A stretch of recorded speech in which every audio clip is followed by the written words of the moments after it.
Segment 5. The Breitbart, Pragmatic Primer for Realistic Revolutionaries. Righteous Indignation.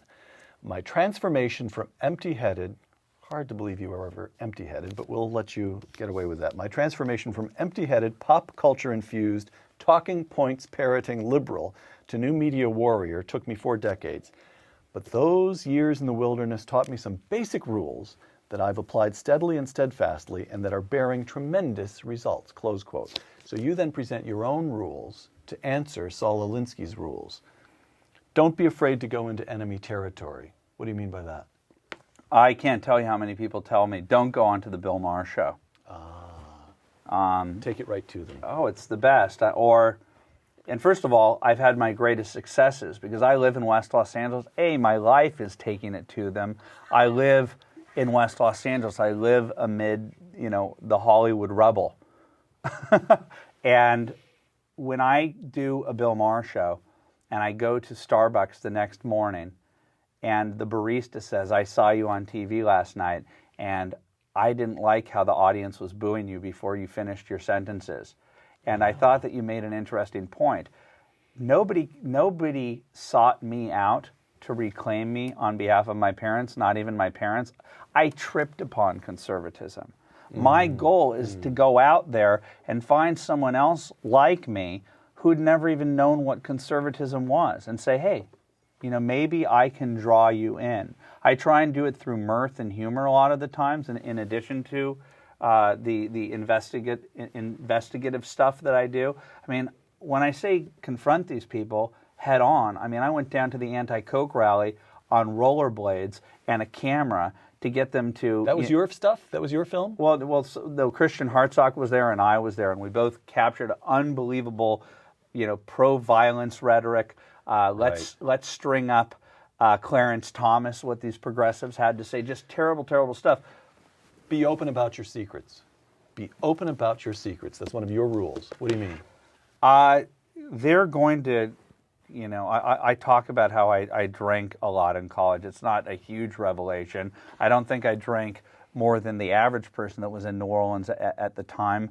But I always wake up at night thinking that the Alinskyites, the Sid Blumenthals of the world, the Fenton Communications of the world, the Media Matters of the world, the John Podestas of the world are going to find what your Achilles heel is, and they're going to exploit it. And so why not throw it out there? Barack Obama did exactly that when he wrote in one of his books that he used coke, that he experimented with drugs. You have to do that because they're going to find it. If you own it and you talk about what you learned from that experience, or you show that you're human and not try to pretend to be a perfect public, entity, I think that you're going to fare a zillion times better. Ubiquity is key. What do you mean? Oh, with the Acorn thing, this was a rare opportunity.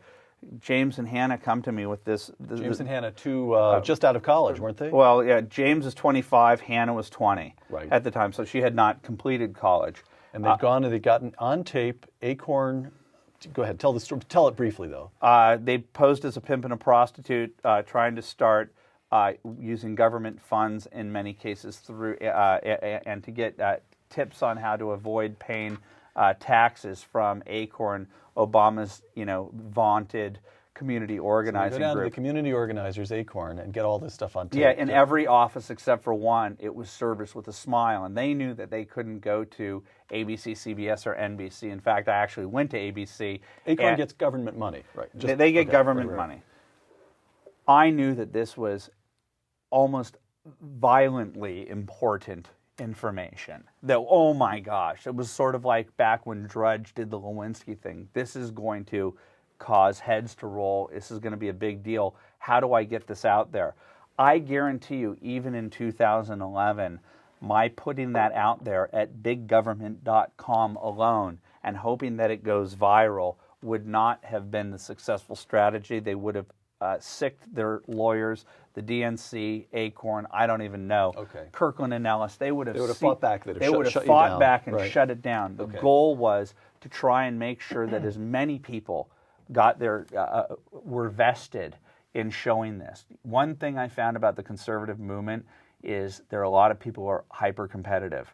people that you would think that would be friends with each other. They believe in competition. They believe in competition and they fight. So, well, let's, you can, if you're going to let so-and-so over at that station have an access to that video, then we're not going to put it on our station. And I was like, okay, you guys, this is a once-in-a-lifetime opportunity to show a story that the mainstream doesn't want you to see.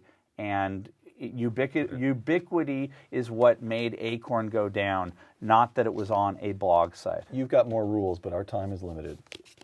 Final question. What do you mean in your pragmatic primer for realistic revolutionaries in righteous indignation by believe in the audacity of hope?